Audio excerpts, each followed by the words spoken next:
আমরা দেখেছি যার একটা বাড়ি আছে ঢাকায়, ও মানুষকে মানুষই মনে করে না। মানুষকে মানুষই মনে করে না, যে মনে করে আমি শহরের মালিক। হ্যাঁ, কি একটা অবস্থা মানুষের মধ্যে, যে কি অহংকার, কি আত্ম অহংকার, এই দালান কোঠার যে অহংকার, এই সমস্যাগুলো হলে আল্লাহ ভূমিকম্পতে ধসায় দিবেন না? দেখেন নাই কয়দিন আগে কি হলো? গতকালকে যে কোটিপতি ছিল তার পরের দিন রুটি নিয়ে দাঁড়ায় আছে। গতকালকে আইসক্রিম বিক্রি করেছে নাচানাচি করে, তারপরের দিন বসে আছে, কিচ্ছু নাই। আল্লাহ পাক এই পাপগুলো দেখে সবর করেছেন, ধৈর্য ধরেছেন। ধৈর্য ধরে একসময় যখন আল্লাহ পাকের আযাব চলে আসছে, একবারে সব সমূল উৎপাদিত করে দিচ্ছে। আমরা তো কারো দুঃখে খুশি না, বরং এগুলো সারা দুনিয়ার মুসলমানদের জন্য শিক্ষা। সারা দুনিয়ার মুসলমান যে যেখানে আছি, আমাদের সবার জন্য এটা শিক্ষা। যদি এই পাপগুলোতে আমরা লিপ্ত হই, আল্লাহ পাক ছাড় দিলেও ছাড়বেন না। আল্লাহ পাক ছাড় দিবেন কিন্তু ছাড়বেন না। মানুষের মধ্যে এখন সম্পদের যে অহমিকা, গরিব মানুষকে মানুষই মনে করে না, খেটে খাওয়া মানুষকে মানুষই মনে করে না। রিক্সাওয়ালা, যারা নিম্নবিত্ত, নিম্ন মধ্যবিত্ত, চা বিক্রি করে, পানের দোকান করে, হালাল খায়, কৃষক, এই মানুষগুলোকে এখন বড় লোকরা মানুষই মনে করে না। যাকাত তো দেয়ই না। যাকাত তো তার উপরে ছিল ফরজ, ওই যাকাত তো দেয়ই না যে এই খাবার তার কাছে পৌঁছাবে। উল্টা কিভাবে তাদের সম্পদ লুটে পুটে খাওয়া দেয় সেই বুদ্ধি। এবার দিলেও যে কত শর্ত, বাপরে বাপ। তো কিছুটা মনের কষ্ট থেকে বললাম কথাগুলো আর কি, যে আসলে আপনি যখন কোরআন এবং সুন্নাহর জ্ঞানী হবেন না, তখন অন্যকে সম্মান দিতে পারবেন না। আমরা বড় বড় স্লোগান দিই যে অমুক অমুকের সেবক, অমুক অমুকের সেবক। আসলে সেবা সত্যিকার অর্থে করছি? আল্লাহ পাক তার রাসূলের মাধ্যমে জানিয়েছেন, এই হাদিসটা একটু শোনেন তারপর সামনে যাই। আল্লাহ পাক তার রাসূলের মাধ্যমে আমাদেরকে জানিয়েছেন, শোনো, আলা কুল্লুকুম রাইন, তোমাদের প্রত্যেকে হচ্ছে দায়িত্বশীল। তোমাদের প্রত্যেকেই দায়িত্বশীল। কেউ পরিবারের দায়িত্বশীল, কেউ ব্যবসা প্রতিষ্ঠানের দায়িত্বশীল, কেউ তোমার চাকরির প্রতিষ্ঠানের দায়িত্বশীল, কেউ সামাজিক দায়িত্বে আছো, কেউ প্রশাসনে, কেউ পররাষ্ট্র ইত্যাদি। তোমাদের প্রত্যেকেই দায়িত্বশীল। কুল্লুকুম রাইন ওয়া কুল্লুকুম মাসউলুন আন রাইয়াতি, এবং তোমাদের প্রত্যেককে যার যার দায়িত্ব সম্পর্কে আল্লাহ কিয়ামতের মাঠে জিজ্ঞাসা করবে। আমরা কি উত্তর দেওয়ার জন্য প্রস্তুত আছি ভাই? সবার আগে আমি দেখি, আমি আমার উপর দায়িত্বশীল না? মনে করেন আমি বা আমাদের মতো যারা আছেন, যারা দায়ী ইলাল্লাহ, আলেম ওলামা, যারা উম্মার জন্য ভালো চিন্তা করেন, জনগণকে পথ দেখানোর চেষ্টা করেন, তাদের উপর সবচেয়ে বড় আমানত হচ্ছে কোরআন এবং হাদিস। তাদের উপর সবচেয়ে বড় আমানতটা কি? কোরআন এবং সুন্নাহ, এই জ্ঞানটাকে সত্যটাকে স্পষ্ট করে দেওয়া, এইটার আলোকে সত্য মিথ্যাকে স্পষ্ট করে দেয়া।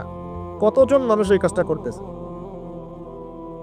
কেউ হিকমাত দোহাই পেরে সত্য মিথ্যা স্পষ্ট করে না, কেউ চাকরি চলে যাবে এই ভয়ে সত্য কথা বলে না, কেউ আমার এই হবে সেই হবে কত কি চিন্তা করে সত্যের সাথে মিথ্যা তালগোল পাকায় সময় পার করতেছে। ওয়াজ মাহফিল বাংলাদেশের দিন প্রচারের একটা অন্যতম প্ল্যাটফর্ম। সারা দেশে মনে হয় প্রতিদিন 100-200 মাহফিল হয় কি না? কিন্তু আপনি দেখবেন প্রচুর মাহফিল, অহেতুক গাল গল্প, কেচ্ছা কাহিনী, টাইম নষ্ট করা। হয়তো একজন আয়োজন করেছে, ওদের টার্গেট আমি টাকা কালেকশন করব, আর বক্তাও এখানে সুযোগ নিবে, কালেকশনে এত % আমার, ঠিক আছে? তারপরে জনগণও আসবে, কেউ আসছে ভিডিও করতে, কেউ সেলফি উঠাইতে, কেউ এইটা কেউ সেইটা, ওদিকে চানাচুর খাচ্ছে, ওদিকে মেলা লাগছে, এরকম দেখেন। এক একজন এক এক উদ্দেশ্য। আসলে উদ্দেশ্য কি আমার এখানে? উদ্দেশ্য হবে আমি আল্লাহর দ্বীনের সত্য কথাগুলো কোরআন সুন্নাহর মানদণ্ডে যাচাই বাছাই করে যুগোপযোগীভাবে জনগণের বুঝ অনুযায়ী তাদেরকে বুঝিয়ে দিয়ে আসবো। জনগণ কি করবে? অডিয়েন্স, তারা এখানে আসবে একটা নিয়াতে, আমরা কোরআন সুন্নাহ শুনবো, কোরআন সুন্নাহর কথাগুলোকে মেলাবো, যাচাই করবো। যদি কোরআন সুন্নাহর সাথে মিলে যায় আমি গ্রহণ করবো, যদি বক্তার কথা কোরআন সুন্নাহর সাথে না মেলে আমি নিব না। আমি কেন, যত বড়ই বুজুর্গ বক্তা আসুক না কেন, আলেম আসুক না কেন, কোরআন সুন্নাহর সাথে যদি তাদের কথাগুলো মিলে না যায়, সেই কথা কখনোই আপনি গ্রহণ করবেন না। করবেন? কখনো কখনো কেউ অজ্ঞতাবশত এমন কথা বলতে পারে যেটা কোরআন সুন্নাহয় নাই। এটা যদি অজ্ঞতাবশত হয়, তাহলে সে জ্ঞান অর্জন করলে আপনাকে শুধরে দিবে ইনশাআল্লাহ। আর যদি কেউ ইচ্ছা করে এগুলো করে, তাহলে আপনার উপর দায়িত্ব হচ্ছে কোরআন সুন্নাহর মানদণ্ডে যাচাই করে তার কথা গ্রহণ করা। এই কাজটাই বা কয়জন করে? শ্রোতাদের মধ্যে অনেকে আসছি বক্তাকে একবার দেখবো, চলে যাও। কেউ আসছে সেলফি উঠা, কেউ মোবাইলে ছবি তুলবে, কেউ ভিডিও করবে। প্রতিটা কাজের উদ্দেশ্য কি? আমাদের দিনই কাজের উদ্দেশ্য হবে এই কাজগুলোর ওসিলায় পরকালে আল্লাহর নাজাত যেন পাই ইনশাআল্লাহ, এবং দুনিয়াতে আল্লাহর দিন যেন এগিয়ে যায়, উপকৃত হয়।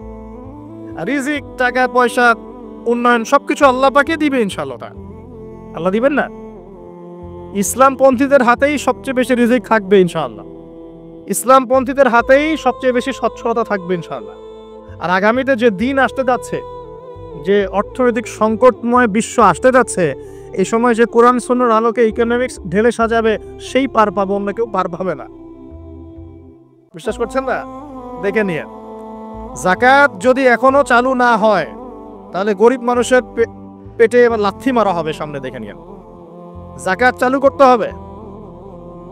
খালি কোটি কোটি টাকা প্রতি মাসে মাসে কামাই করব, যাকাত দিব না, এটা বাদ দিয়ে দেন। যাকাত যে দিবে না সেও বিপদে পড়বে, যাকাত যাকে দেয়া হবে না তারও অর্থনৈতিক মন্দা শুরু হয়ে যাবে। যাকাত আল্লাহ পাক দিয়েছেন কোরআনের। কোরআনের অর্থনীতি মানে যাকাত, কোরআনের অর্থনীতি মানে ব্যবসা, কোরআনের অর্থনীতি মানে সাদাকা, কোরআনের অর্থনীতি মানে কৃষিভিত্তিক অর্থনীতি। এই পুরো বিষয়গুলোর মধ্যে সারা বিশ্বের অর্থনীতি পড়ে যায়। কিন্তু এখন আমরা এগুলো সব না হলেও অনেকগুলো অংশই সরিয়ে দিয়ে সুদ চালু করে এটা দিয়ে খাচ্ছি আর কি। সুদের পরিণাম ধ্বংস হবেই হবে, আজ হোক আর কাল হোক, সুদ ধ্বংস হবেই হবে। সারা দুনিয়া এখন দেখছে যে সুদ কিভাবে ধ্বংস হয়। সারা দুনিয়া এখন দেখছে সুদ কিভাবে ধ্বংস হবে। মনে রাখবেন, এর ফলে শুধু এক শ্রেণীর মানুষই লাভবান হবে। কোন শ্রেণী? যারা বুর্জোয়া শ্রেণী, যারা পুঁজিবাদী শ্রেণী, যারা ধনিক শ্রেণী, যাদের হাতে সম্পত্তি কুণ্ঠিগত থাকবে, এরা হয়তো পার পেয়ে যাবে এই দুনিয়াতে। কিন্তু মধ্যবিত্ত শ্রেণী আর নিম্ন মধ্যবিত্ত শ্রেণীর জীবনে এমন দুর্ভোগ নেমে আসবে সামনে, দেখে নিন কি হয়। সুদের পরিণতি হচ্ছে ধ্বংস। সুদের পরিণতি মানেই ধ্বংস। সুদ যখন চালু হবে, তখন আল্লাহ পাক কোরআনে বলছেন, ও যে ব্যক্তি সুদ খেলো সে যেন আমার এবং আমার নবীর সাথে যুদ্ধ করলো।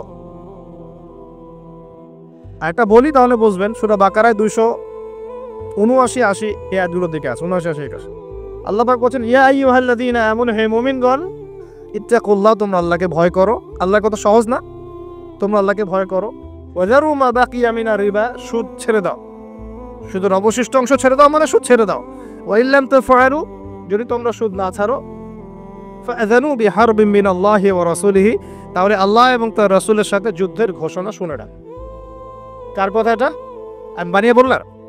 আপনার কিতাব, এই কিতাব আপনার বাসায় নাই? আপনি কি এই কিতাবের জন্য জীবন দিতে চান না? যখন এই কিতাবকে কেউ অবমাননা করে, আপনার তো গা জ্বলে, হৃদয় রক্তক্ষরণ হয়।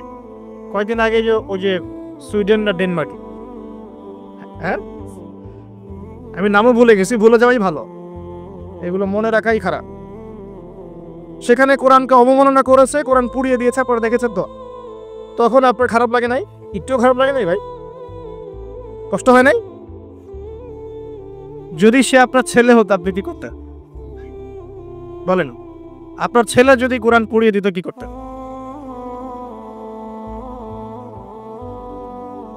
এখন আমাকে বলেন, ওই কোরআনেই আছে সুদ খাওয়া মানে আল্লাহ এবং তার রাসূলের সাথে যুদ্ধ করা। আমি আর আপনি যে মানছি না, এখন আমাদের কি বলেন? সে তো অমুসলিম, কোরআনে কি আছে জানেই না বেচারা। কোরআনের প্রতি অনেক ক্ষোভ, কারণ কোরআন ওদের সমস্ত জাহিলিয়াত অন্যায়ের বিরুদ্ধে কথা বলে। এই জন্য কোরআনকে পুরা দিতে চায় এবং নবীকেও গালিগালাজ করে, তাই না? ইসলামের বিরুদ্ধে দাঁড়া যায়, ইসলামের বিরুদ্ধে ওরা চেষ্টা চালায়, কারণ ওরা জানে না ইসলাম কি, ওরা বোঝে না কোরআন কি, ওরা বোঝে না মুহাম্মদ সাল্লাল্লাহু আলাইহি ওয়াসাল্লাম কে, তিনি কেমন আদর্শ, কেমন মানুষ, তিনি যে পুরো বিশ্বের জন্য রহমত, ওরা তো জানেই না, বোঝেই না। আমরা জানি না? এখন আমরা যে জানি, কিন্তু আমরা যে কোরআন পড়তে জানি না।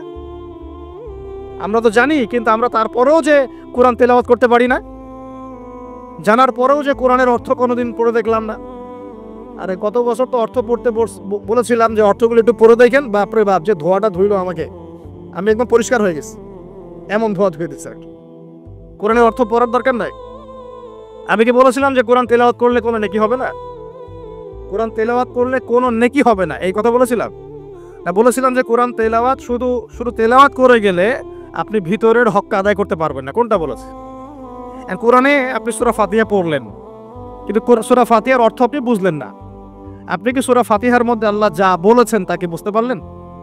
এই যে আয়াত একটা তেলাওয়াত করলাম, আপনি পড়তে পারলেন ইয়া আইয়ুহাল্লাযীনা আমানু তাকুল্লাহা ওয়া যারু মা বাকিয়া মিনার রিবা ইন কুনতুম মুমিনিন ওয়া ইল্লাম তাফআলু ফাআযানু বিহারবিন মিনাল্লাহি ওয়া রাসূলিহি। আপনি কি কিছু বুঝলেন? তেলাওয়াত করলেন, প্রত্যেক হরফে 10 নেকি হলো, আপনার আমলনামায় প্রত্যেক হরফে 10 নেকি হলো, ঠিক আছে, বুঝলাম, মানলাম। কিন্তু এই আয়াত যে আপনি বুঝতে পারলেন না। কিন্তু এখন আমি যদি বলে দেই আয়াতের অর্থটা এমন, হে মুমিনগণ আল্লাহকে ভয় করো, সুদ ছেড়ে দাও, যদি না ছাড়ো আল্লাহ এবং তার রাসূলের সাথে যুদ্ধের ঘোষণা শুনে রাখো। এবার কি কিছু বুঝতে পারলেন? বুঝতে পারেন নাই? তাহলে অর্থের দরকার নাই ভাই। আর কত সহজ করে বলবো বলেন তো ভাই? আর কত সহজ করে বোঝা?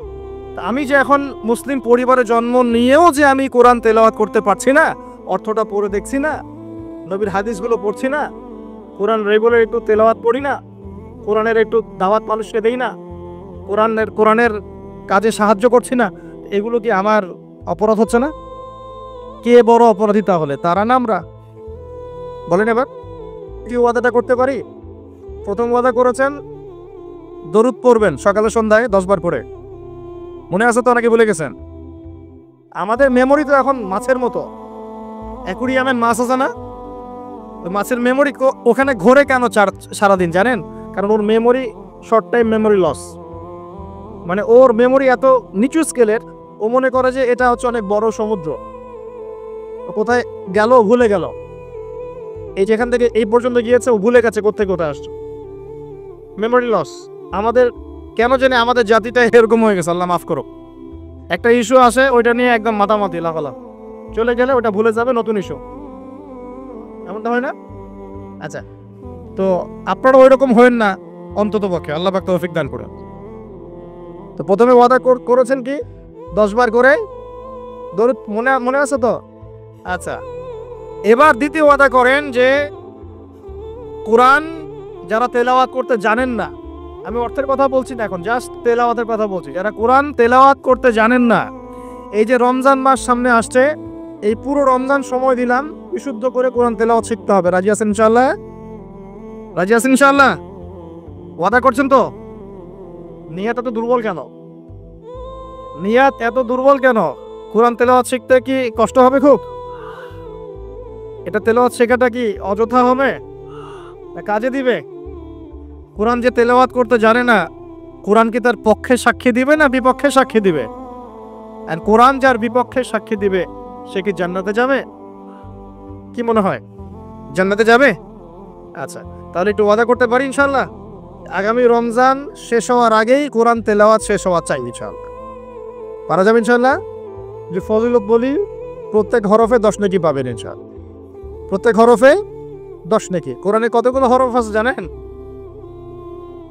এটা আয়াত, হরফ, হরফ মানে অক্ষর, আর আয়াতও 6666টা নাই, 6666টা আয়াত কোরআনে নাই, বাসায় কি গুনে দেখে।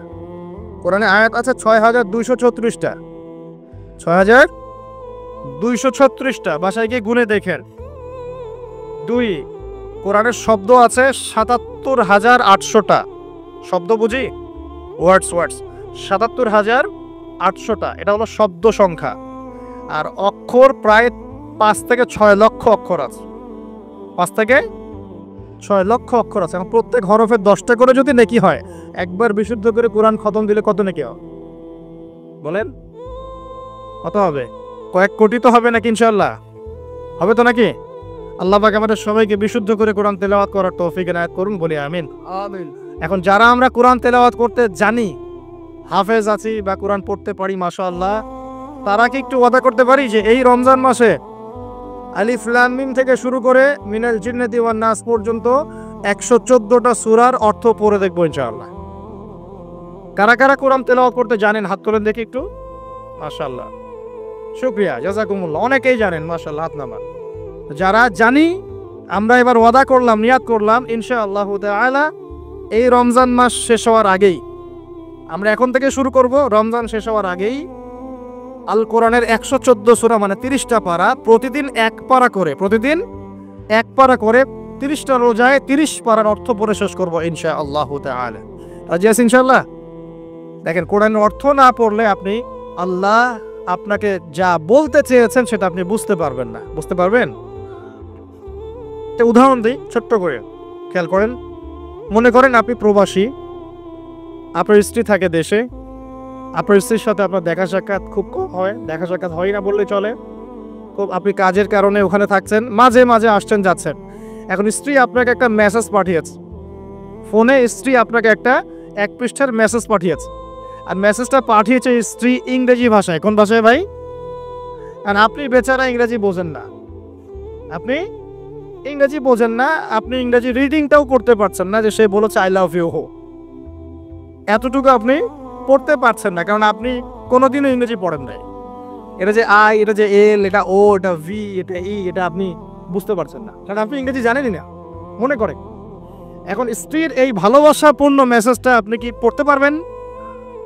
আচ্ছা, তাহলে পড়তেও পারলেন না। এখন যদি পড়তে পারতেন, কমসে কম পড়তে পারতেন, তাহলে কি হতো? অর্থটা আপনি বোঝার চেষ্টা করতেন, নাকি?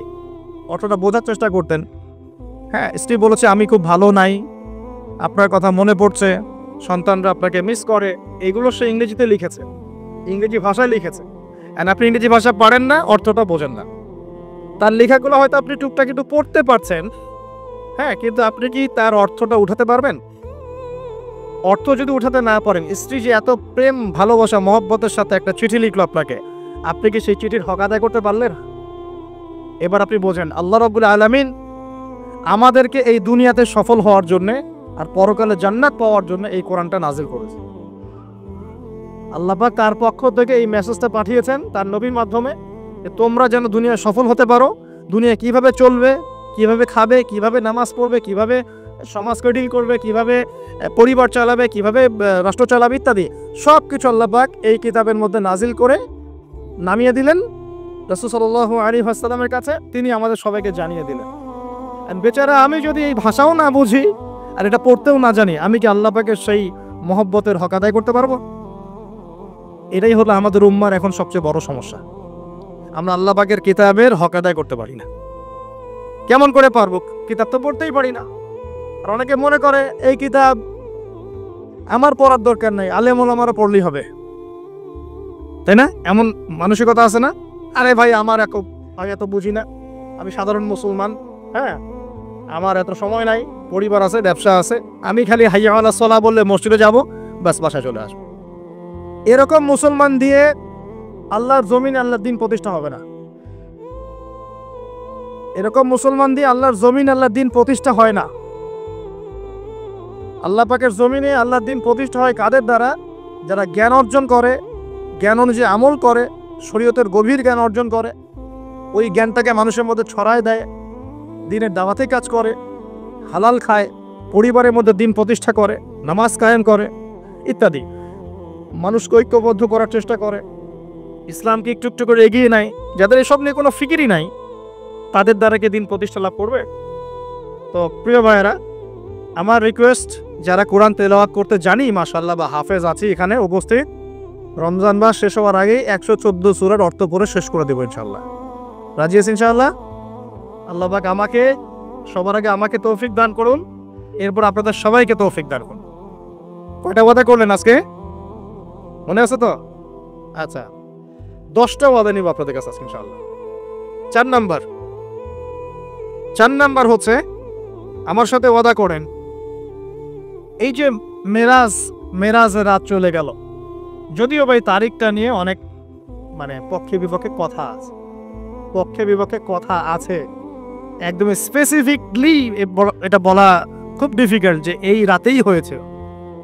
27 রজব করেন না, 27 রজব পড়েন না, এই রাতেই হয়েছিল, স্পেসিফিকলি একদম 100% নিশ্চিত করে বলাটা ডিফিকাল্ট। কারণ কোরআনে বা সুন্নায় কোথাও এই তারিখটা মেনশন করা, বড় বড় আলেমদেরকে জিজ্ঞাসা করুন, কোরআনে এবং সুন্নায় কোনো জায়গায় তারিখটা মেনশন করা নাই। যেমন আমরা বলি লাইলাতুল কদর রমজান মাসের শেষ দশকে, বলি না? লাইলাতুল কদর কখন? রমজানের শেষ দশকের বিজোড় রাতে, তাই না? রমজানের শেষ দশকের 21, 23, 25, 27, 29-এর যে কোনো একটা রাত হবে লাইলাতুল কদর, এটা আমরা জানি। কিন্তু এইভাবে করে শবে মেরাজ কিন্তু বলা নাই কোথাও, এটা ঐতিহাসিক ঘটনা।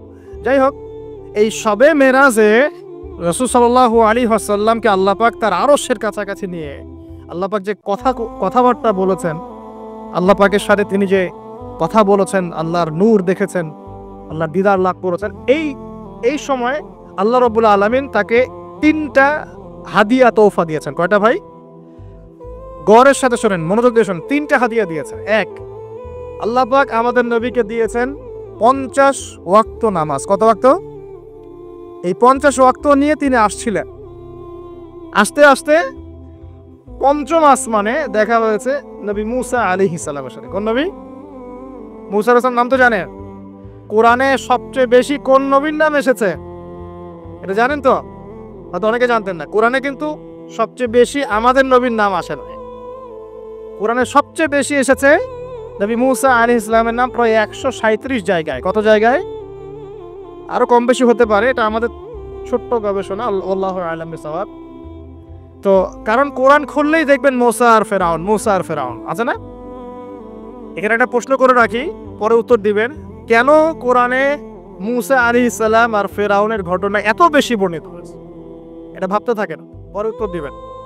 কেন কোরআনে নবী মুসা আলাইহিস সালাম এবং ফেরাউনের নাম এত বেশি, এতবার কেন এই ঘটনা বলা হয়েছে?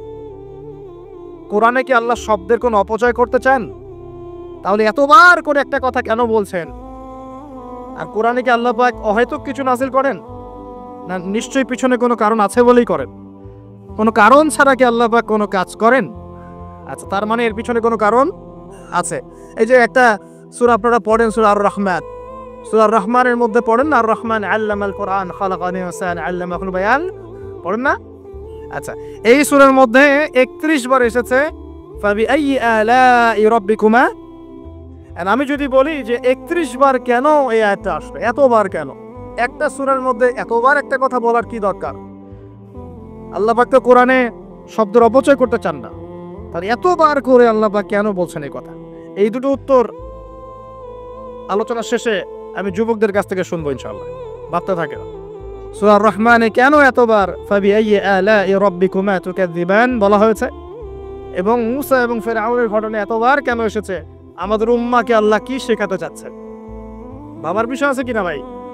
কোরআন নিয়ে মানুষ ভাববে কখন? যখন পড়বে বুঝবে তখন তো ভাববে নাকি? একটা বিষয় যখন পড়ে বোঝে গবেষণা করে তখন না মাথায় গুলো খেলে। আর কোরআন তো সেই খুলেছিলাম বাবা মারা যাওয়ার সময়, বাবার মৃত্যুবার্ষিকীতে, বাবার 40 দিনের দিন। হ্যাঁ, ওই যে কবে আমার ছেলে অসুস্থ হয়েছিল ওই দিন কোরআন খুলে ঝাড়ফুঁক করেছি। এগুলোই তো কোরআনের সাথে আমাদের সম্পর্ক।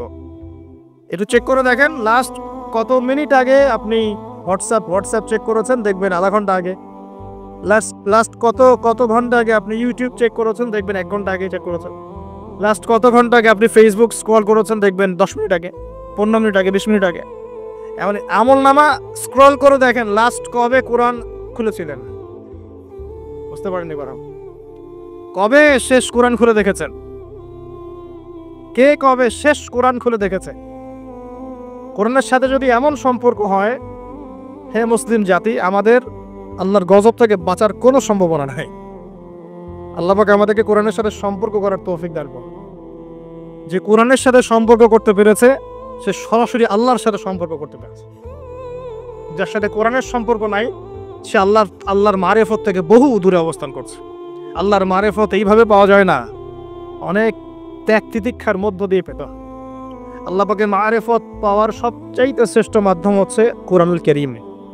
এছাড়া এর চেয়ে শ্রেষ্ঠ কোনো মাধ্যম নাই। হ্যাঁ, সালাত আছে, সেটা একটা ইবাদত, কিন্তু এটা হচ্ছে বিধান। এই বিধান এবং এর তেলাওয়াত, আল্লাহ পাকের কালাম, এর মধ্য দিয়ে আল্লাহ পাকের মারেফত লাভ করা যাবে ইনশাআল্লাহ তাআলা। আল্লাহর সাথে আপনি সরাসরি কথা বলতে পারবেন। আপনি কি আল্লাহর সাথে কথা বলতে চান না? আল্লাহ পাক কি বলছেন, কেন বলছেন, আপনার সাথে আপনার প্রতি আল্লাহ পাক কি নসিহত করছেন, আপনি কি জানতে চান না, শুনতে চান না? মুসা আলাইহিস সালাম পঞ্চম আসমানে আমাদের নবীকে বলছেন 50 ওয়াক্ত নামাজ আপনার উম্মত পড়তে পারবে না, আপনি কমিয়ে নিয়ে আসেন। আমার উম্মতকে 2 ওয়াক্ত নামাজ দেয়া হয়েছিল, পড়তে পারে নাই। মুসা আলাইহিস সালাম কমাতে চাপ দিচ্ছেন, নবী সাল্লাল্লাহু আলাইহি ওয়াসাল্লাম একবার যাচ্ছেন, 50 থেকে 45, 45 থেকে 40, 40 থেকে 35, এই করতে করতে করতে করতে 5 ওয়াক্ত নামাজ হলো। কত ওয়াক্ত? 5 ওয়াক্ত। এবার মুসা আলাইহিস সালাম বলছেন আরো কমায় নিয়ে আসেন, আমার উম্মত 2 ওয়াক্ত নামাজ পড়তে পারে নাই, আপনি আরো কমিয়ে নিয়ে আসেন। তখন নবী সাল্লাল্লাহু আলাইহি ওয়াসাল্লাম বলছেন আমি আমার রবের কাছে এই আরজি পেশ করতে লজ্জা বোধ করছি। কি বোধ করছি? লজ্জা বোধ করছি। তারপর আল্লাহ রাব্বুল আলামিন বললেন যে তোমার উম্মতের উপর আমি 5 ওয়াক্ত নামাজই ফরজ করলাম, এই হাদিয়া দিলাম, কিন্তু তারা যদি 5 ওয়াক্ত নামাজ পড়ে 50 ওয়াক্তের নেকি দেওয়া হবে। যা আর কিছু চাই ভাই? 5 ওয়াক্ত নামাজ পড়লে আমরা প্রতিদিন 50 ওয়াক্ত নামাজ পড়ছি। শুধু তাই নয়, আল্লাহ পাক বলে দিলেন তোমার উম্মতের কোনো ব্যক্তি যে কোনো ভালো কাজ করুক না কেন তাকে 10 গুণ বাড়ায় দেওয়া হবে। 1 টাকা দান করেছেন 10 টাকার নেকি দেওয়া হবে। 1 রাকাত নামাজ পড়লেন 10 রাকাতের নেকি দেওয়া। একটা সেজদা করলেন 10টা সেজদার নেকি পাওয়া যায়। একবার সুবহানাল্লাহ বললেন 10 বার সুবহানাল্লাহ বলার নেকি পাওয়া যায়। একবার সূরা ফাতিহা পড়লেন 10 বার করার নেকি পাওয়া যায়।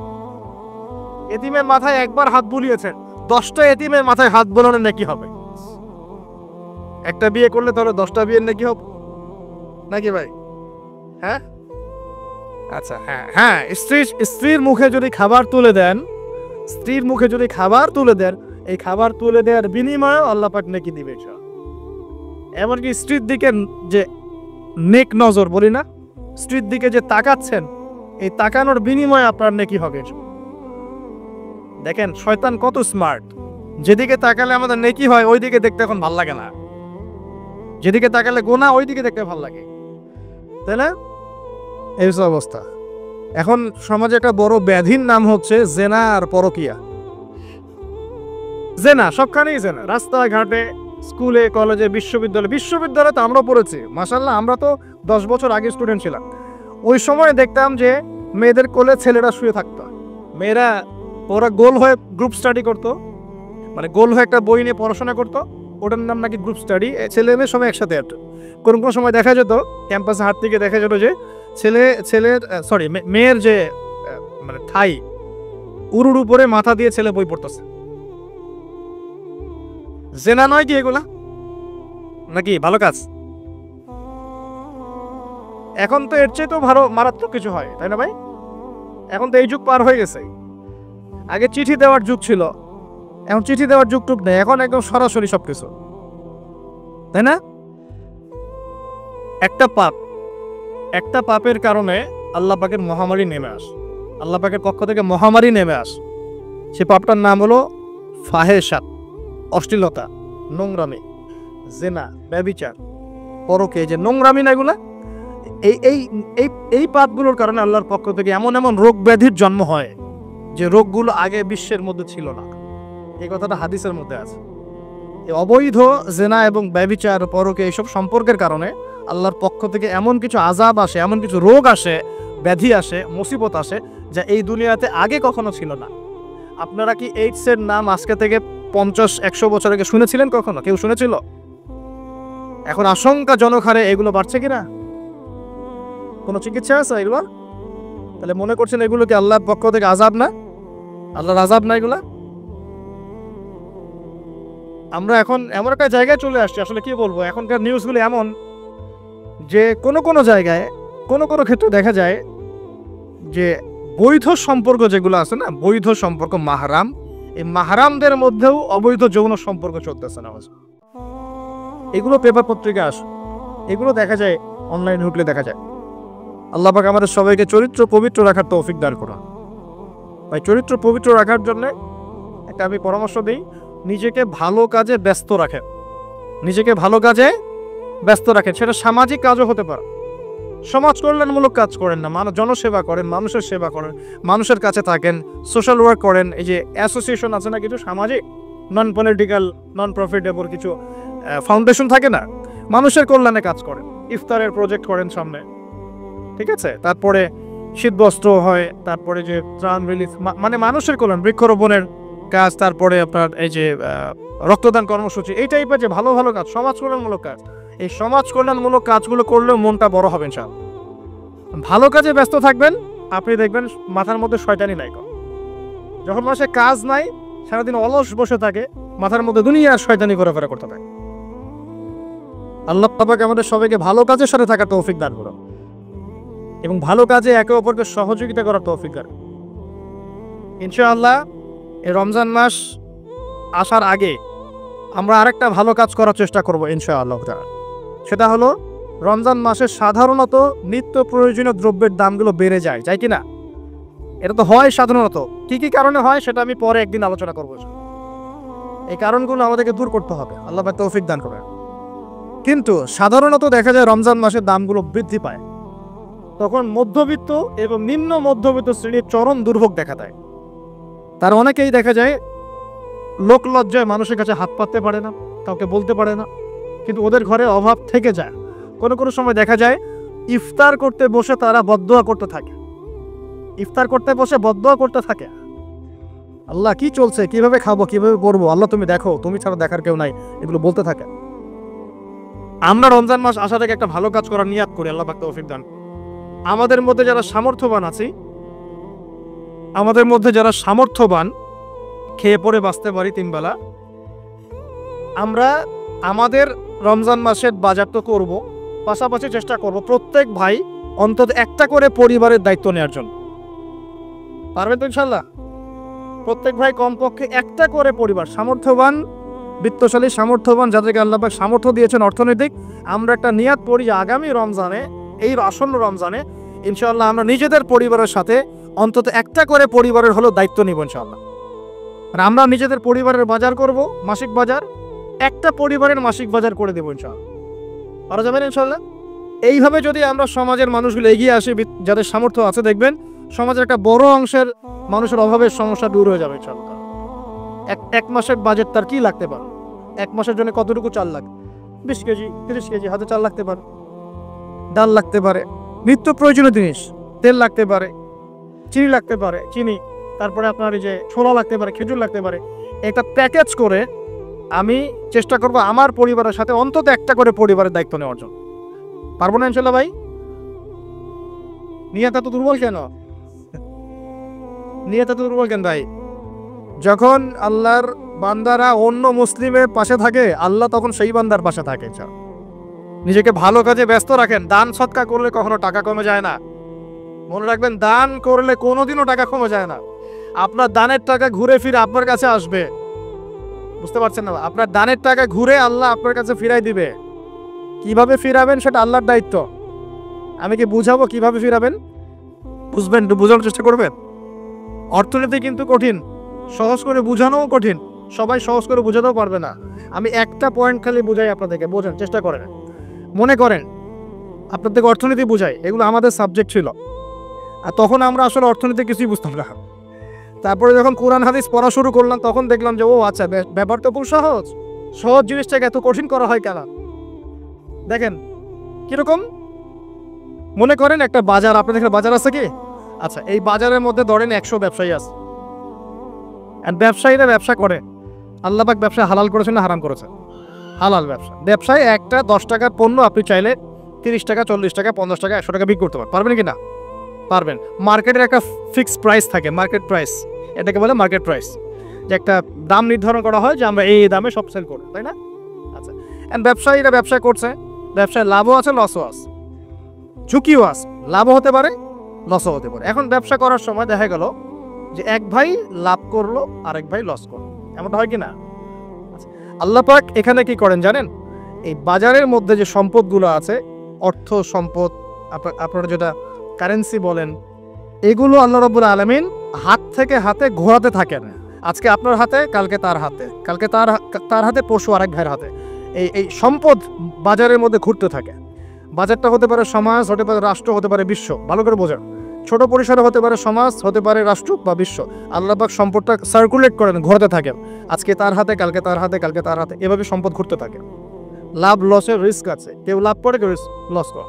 এভাবে সম্পদ সার্কুলেট হতে হতে হতে আল্লাহ পাক যাকে ইচ্ছা ধনী বানান, যাকে ইচ্ছা গরিব বানান। কথা বুঝতে পারছেন? এটা হলো এই জায়গায় রিজিকটা নিয়ন্ত্রণ করেন সরাসরি আল্লাহ পাক। আল্লাহ পাক কারো সম্পদ নেন, কারোকে দেন, কারো কাছ থেকে নেন, কারোকে দেন, কারো কাছ থেকে নেন, কাউকে দেন, এভাবে সম্পদ ঘুরতে থাকে। আর যদি দেখা যায় সম্পদ মানে চাহিদার চেয়ে কম হচ্ছে, আল্লাহ পাক সম্পদ উৎপন্ন করে দেন। জমিন থেকে উৎপন্ন করেন, আসমান থেকে উৎপন্ন করেন। আমি তো বুঝাতে পারছেন। এরপরও যদি দেখা যায় যে সমাজে সংকট হলো, অন্য সমাজ থেকে আমদানি করতে হয়। যদি একটা রাষ্ট্রের সংকট হচ্ছে, অন্য রাষ্ট্র থেকে আমদানি করতে হয়। এভাবে একটা সিস্টেম চলে, ইসলামিক সিস্টেম। এখানে ব্যবসা হচ্ছে মূল। এখানে দায়িত্ব আল্লাহ নিয়ে নেন, কাউকে ধনী করবেন, কাউকে গরিব করবেন, সম্পদ ঘুরতে থাকবে ঘুরতে থাকবে। এভাবে আল্লাহ পাক আপনার এই যে ধনী ব্যক্তি মনে করেন যে সম্পদ এখানে লাভ করেছে, এই ব্যক্তির উপর আবার যাকাত ফরজ আছে। কি আছে? যাকাত ফরজ আছে। এখন এই যখন ধনী হবে, নেশাব পরিমাণ সম্পদ আসবে, তখন এ যাকাত দিবে গরিবকে। তখন যার হাত থেকে সম্পদ চলে আসছে, ওর কাছে আবার সম্পদ ফিরে যাবে। সুবহানাল্লাহ। বুঝতে পারলেন কি কিভাবে সম্পদ আল্লাহ পাক ঘোরান? এর যাকাত ছাড়াও আছে সদাকা। সদাকা ছাড়া সাদাকাতুল ফিতর আছে, অনুদান আছে, এবং নরমালি আল্লাহ পাক কিন্তু সদকা করতে উৎসাহিত করে। এইভাবে একটা ইকোনমিক সিস্টেম চলতে থাকে ছোট বা বড় পরিসরে। এইভাবেই মদিনা টিকে ছিল, এভাবেই মদিনার ইকোনমিক সিস্টেম চলতো নবী সাল্লাল্লাহু আলাইহি ওয়াসাল্লামের যুগে।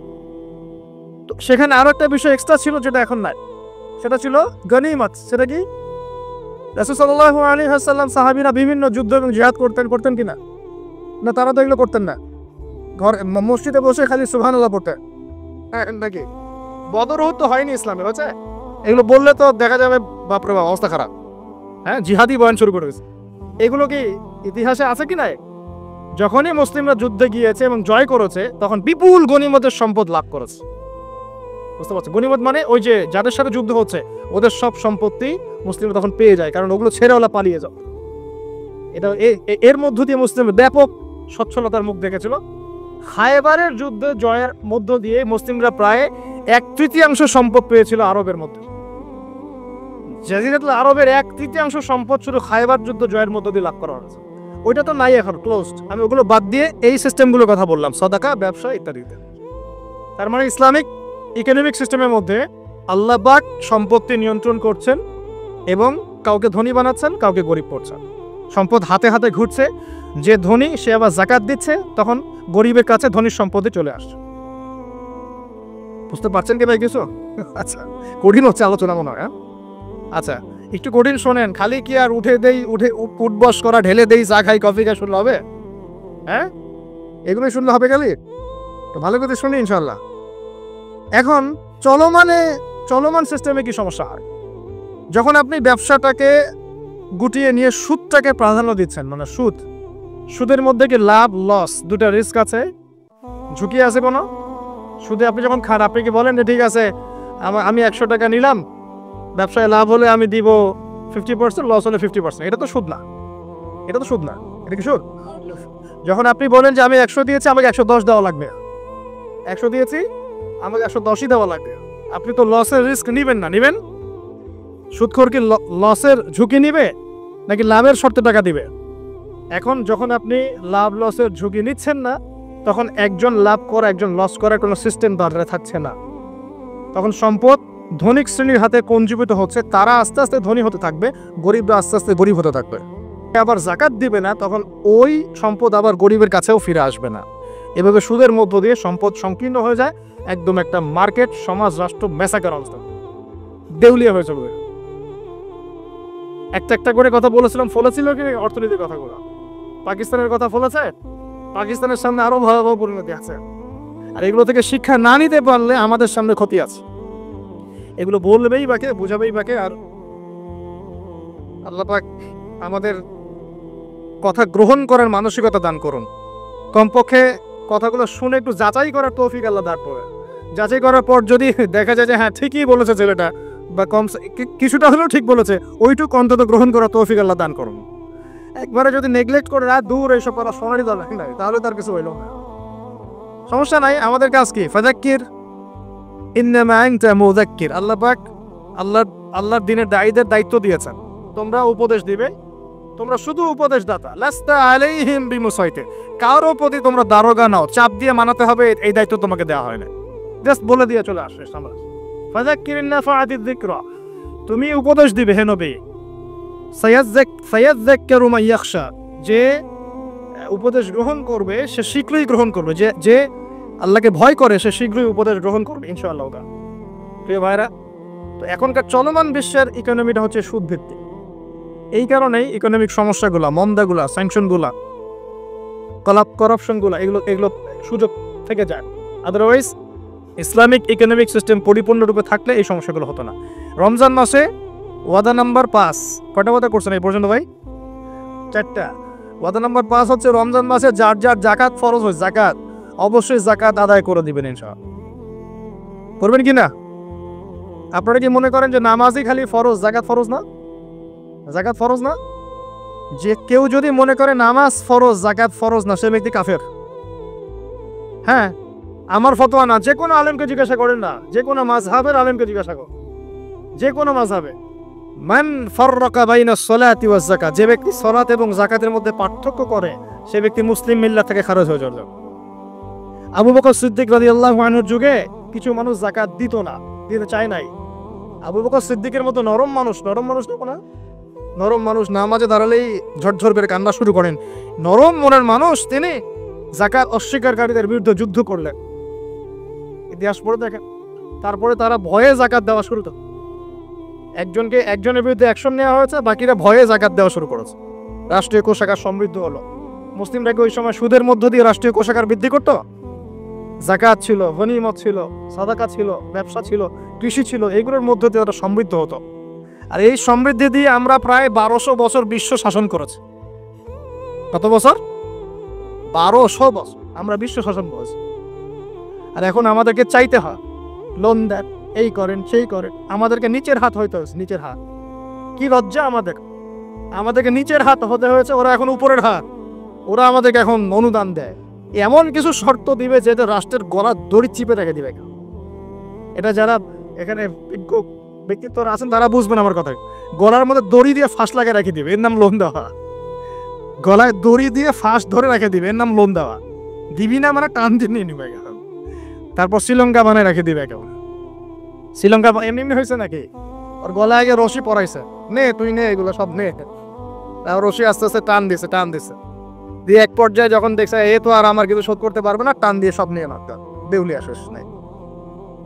শিক্ষা বিশ্ব বুঝতে হবে, কোরআন সুন্নাহ আল্লাহ পাক শুধু এই যে ঝাড়ফুঁক করার জন্য আর তাবিজ করার জন্য, হ্যাঁ, শুধু বরকত নেওয়ার জন্যই নাজিল করেন নাই।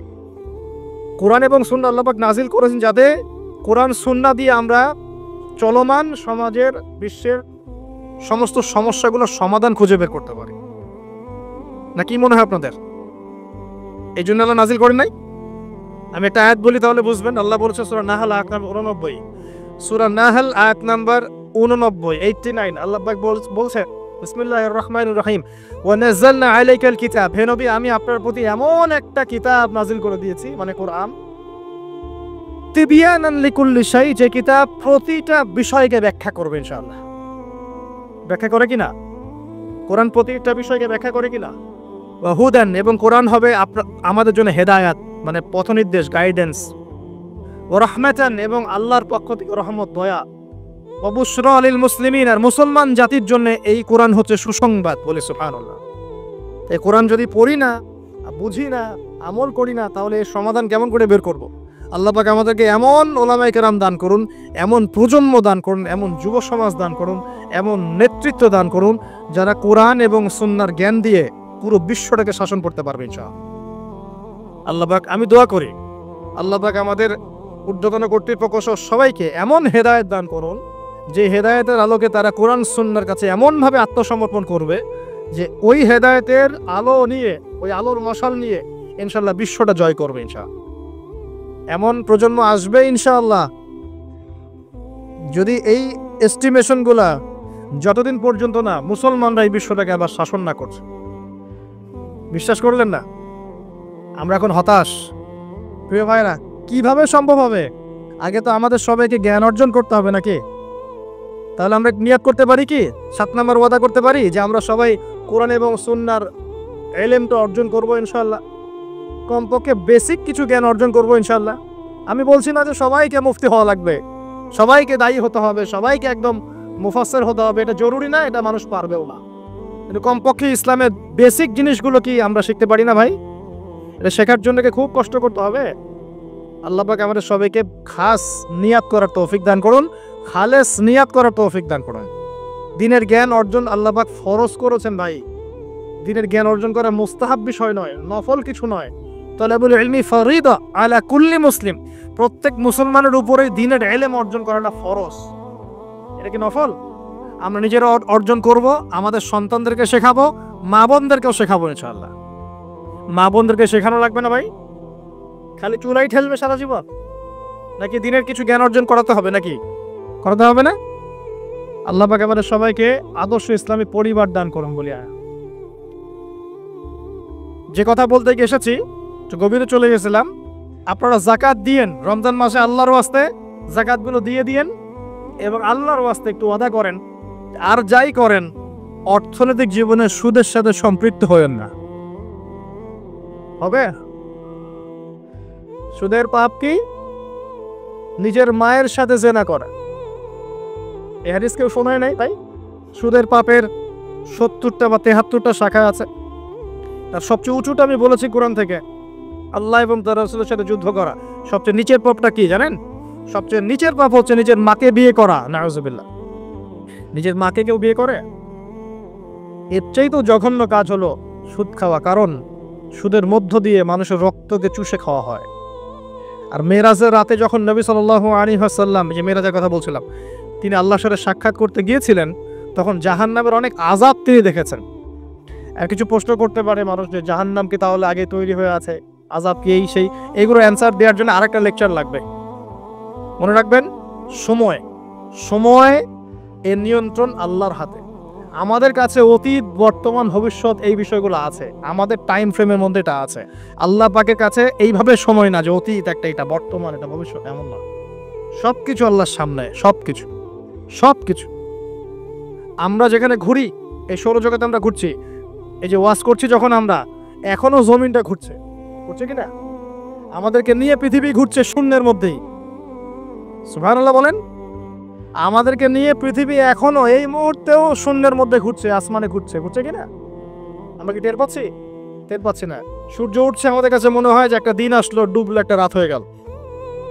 যদি আল্লাহ পাক পৃথিবীর ঘোরার গতিটাকে কমায় দেন, তাহলে কি হবে জানেন? দিন রাত লম্বা হয়ে যাবে। বুঝলেন? নেব আল্লাহ পাক যদি এই যে আমরা ঘুরছি মনে করেন এভাবে, আল্লাহ যদি গতিটাকে কমায় দেন, আস্তে আস্তে ঘোরে, তাহলে দিন রাত লম্বা হয়ে যায়। বিজ্ঞানীরা বলে, এটা বিজ্ঞানীদের কথা, এটা আমার কথা না, বিজ্ঞানীরা বলে তখন আমাদের দাড়ি চুলও নাকি পাকবে না, বয়সও নাকি পারবে না। ওটা ওদের থটস, এটা আমাদের থটস না। আলোর বেগে যদি মানুষ মহাবিশ্বে, মহাকাশে সফর করতে পারে, আলোর বেগের চেয়ে বেশি বেগে, এখনকার সায়েন্সরা বলে, ওরাই বলে যে মানুষ তখন ফিউচারে চলে যেতে পারে, ভবিষ্যতে যেতে পারে, আলোর বেগে যদি সফর করতে পারে। এটা ওদের কথা, আমরা এইসব আলোচনা যাচ্ছি না। বলছি সময়ের নিয়ন্ত্রণ কার হাতে? আল্লাহর হাতে।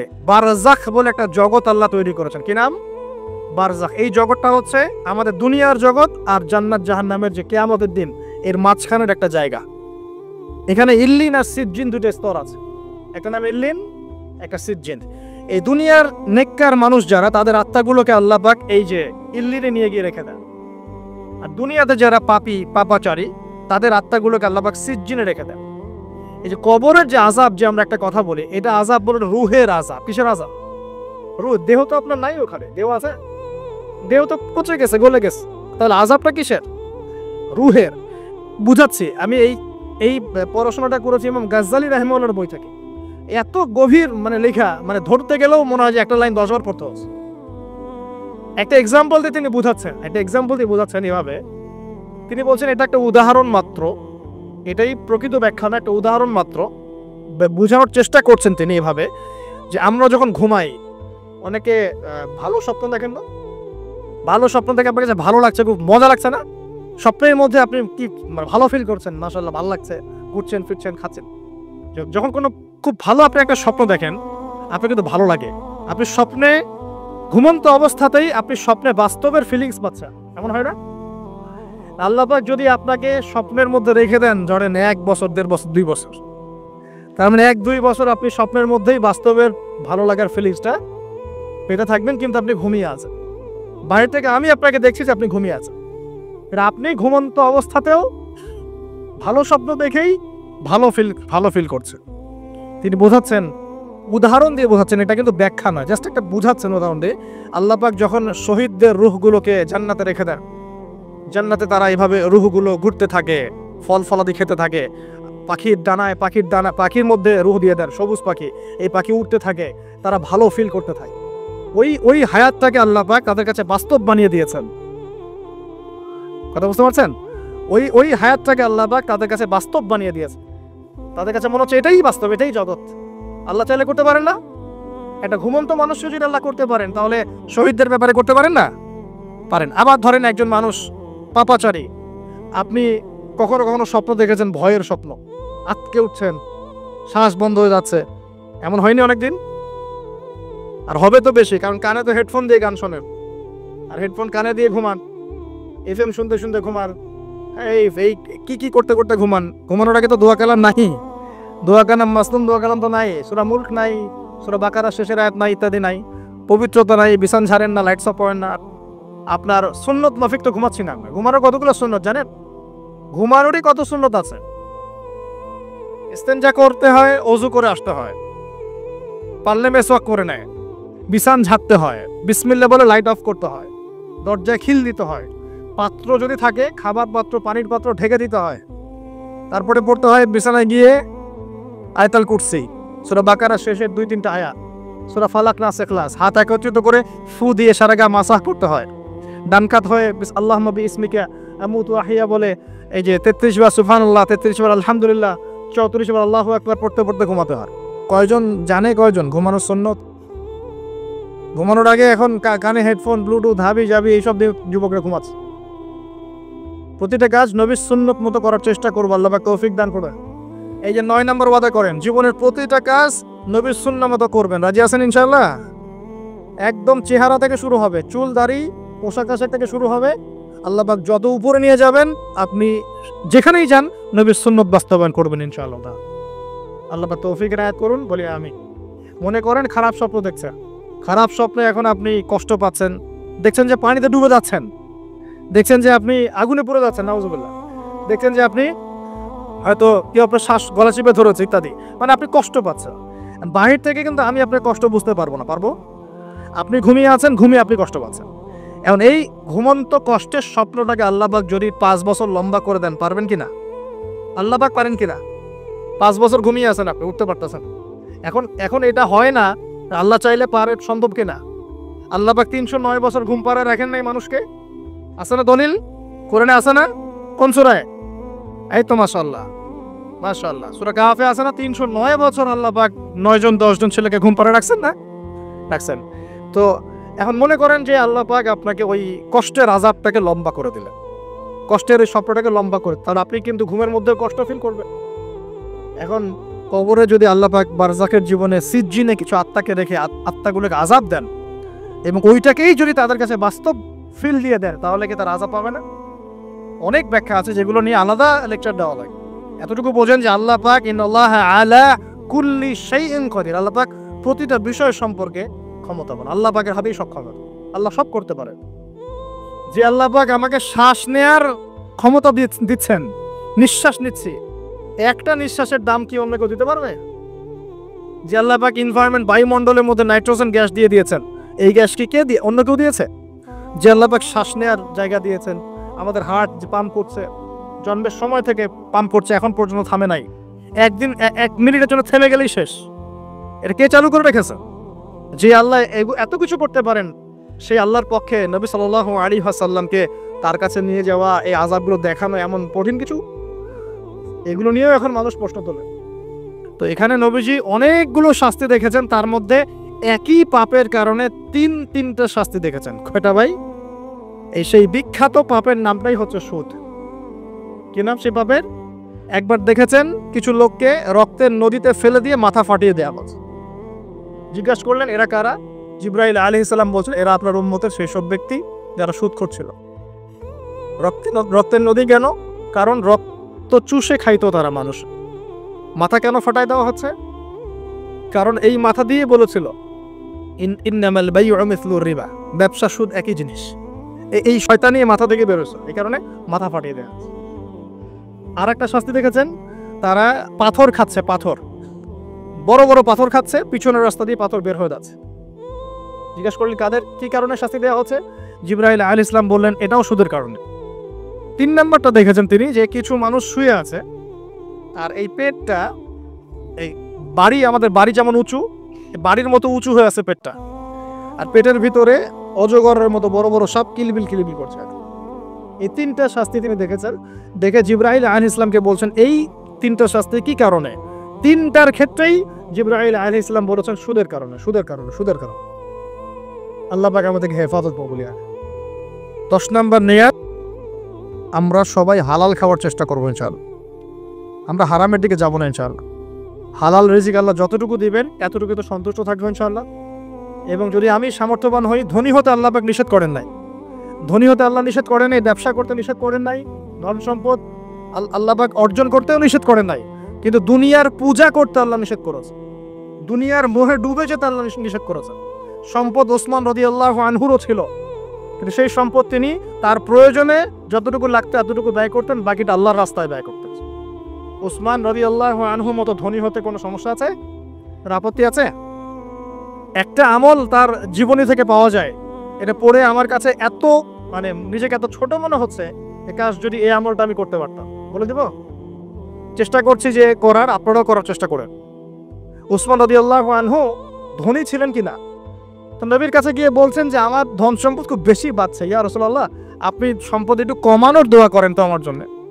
চিন্তা করা যায় মানুষ এমন দোয়া কেউ করবে এই যুগে? আচ্ছা, নবী সাল্লাল্লাহু আলাইহি ওয়াসাল্লাম বললেন তুমি উটের পিঠে, গাধার পিঠে খাওয়া দাওয়া করো, ঠিক আছে, খাওয়া দাওয়া করো। তো তিনি খাওয়া দাওয়া করেন। এখন কয়দিন পরে, কয়দিন বলতে কতদিন আল্লাহ ভালো জানেন, তিনি এসে বলছেন ইয়া রাসূলুল্লাহ আমার তো সম্পদ আরো আগের চেয়ে বাড়তেছে দেখি, আপনি কি দোয়া করলেন? সম্পদ আরো বাড়া শুরু করেছে এখন। তখন তিনি বলছেন যে তুমি যখন খাও তখন তোমার হাত থেকে যদি খাবার পড়ে যায় তুমি কি করো? তখন তিনি বলেছেন আমি, আমার হাত থেকে খাবার যদি পড়ে যায়, একটা দানাও যদি পড়ে যায়, আমি উটের পিঠ থেকে নেমে সেই খাবারটাকে তুলে পরিষ্কার করে তারপর খাই। উসমান রাদিয়াল্লাহু আনহু এত ধনী মানুষ, তিনি প্রতিবেলায় 100 মানুষকে খাওয়াতে পারেন, কোনো সমস্যা নাই। তিনি একাই তাবুকের যুদ্ধে 30,000 সৈন্যের দায়িত্ব নিয়েছেন। 30,000 সৈন্য 3 মাস যাবে, তার যাত্রা বিরতি করবে, খাবে দাবে, তাদের ঘোড়া অস্ত্রশস্ত্র সব দায়িত্ব একজন ব্যক্তি বহন করেছেন, ওসমান রাদিয়াল্লাহু আনহু। কত বড় ধনী আপনি চিন্তা করেন। উনার মতো ধনী কোনো পররাষ্ট্রমন্ত্রীও নাই পৃথিবীতে এখন, কোনো বিশ্ব নেতাও নাই ওনার মতো ধনী, এখন কেউই নাই।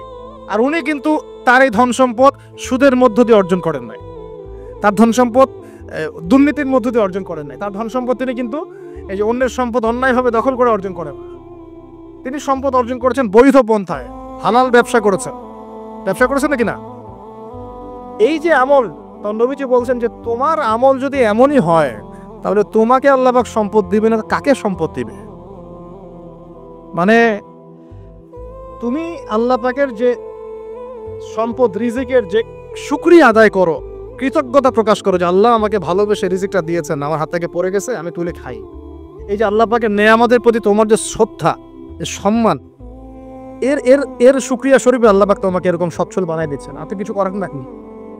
তো উসমান রাদিয়াল্লাহু আনহুর মতো ধনী হতে কোনো সমস্যা আছে? তিনি কৃপণ ছিলেন না, তিনি আল্লাহ পাকের নেয়ামতের শুকরগুজার ছিলেন। ভুল ব্যাখ্যা নিবেন না, তিনি আল্লাহ পাকের নিয়ামতের শুকরগুজার ছিলেন। আমরা আল্লাহ পাকের নিয়ামতের শুকরিয়া আদায় করবো ইনশাআল্লাহ, এবং যে রিজিক আল্লাহ আমাদেরকে দিয়েছেন এতে সন্তুষ্ট থাকবো ইনশাআল্লাহ, এবং হালালভাবে চলার চেষ্টা করব। আল্লাহ পাক আমাদেরকে ধন দিলে সেই ধন সম্পদ যতটুকু আমার পরিবারের জন্য প্রয়োজন, বাড়তিগুলো আমরা আল্লাহর পথে দান সাদাকা করবো ইনশাআল্লাহ তাআলা। আল্লাহ পাক আমাদের সবাইকে আল্লাহর রাস্তায় দান করার তৌফিক এনায়েত করুন, আমিন। শেষ করার আগে আমি এই হাদিসটার ফিনিশিং দিয়ে শেষ করছি। 3টা গিফটের প্রথমটা দেয়া হয়েছে 5 ওয়াক্ত নামাজ। এই উম্মতের যে কোনো ব্যক্তি যদি 5 ওয়াক্ত নামাজ পড়ে 50 ওয়াক্ত নামাজের নেকি পাবে। আমরা কি নিয়াত করতে পারি না ভাই যে আমরা 5 ওয়াক্ত নামাজ পড়বো ইনশাআল্লাহ? যে কোন অবস্থায় নামাজ পড়বো ইনশাআল্লাহ। যদি দাঁড়াতে না পারেন কি করবেন? বসে পড়বেন। বসেও পড়তে পারছেন না কি করবেন? শুয়েও পড়তে পারছেন না কি করবেন? পারা যাবে তো ইনশাআল্লাহ। আর নামাজ কি ভাই আমাদের এই যে 3G 4G নামাজ পড়বো ভাই? হ্যাঁ, 3G 4G নামাজ পড়বো? এটা আবার কোন নামাজ যে নামাজে রুকু করলে সেজদা পাওয়া যায় না, সেজদা করলে ওঠার সময় পাওয়া যায়, এমন নামাজ হয় না। সমাজে কিছু, এই নামাজগুলো আল্লাহর ওয়াস্তে বাদ দেন। আল্লাহর ওয়াস্তে রিকোয়েস্ট করছি যে 3G 4G নামাজ বন্ধ করেন, নামাজটা ধীর স্থিরভাবে পড়ার চেষ্টা করেন, নামাজটা বুঝে পড়ার চেষ্টা করেন, নামাজেই আপনি আল্লাহকে পাবেন ইনশাআল্লাহ।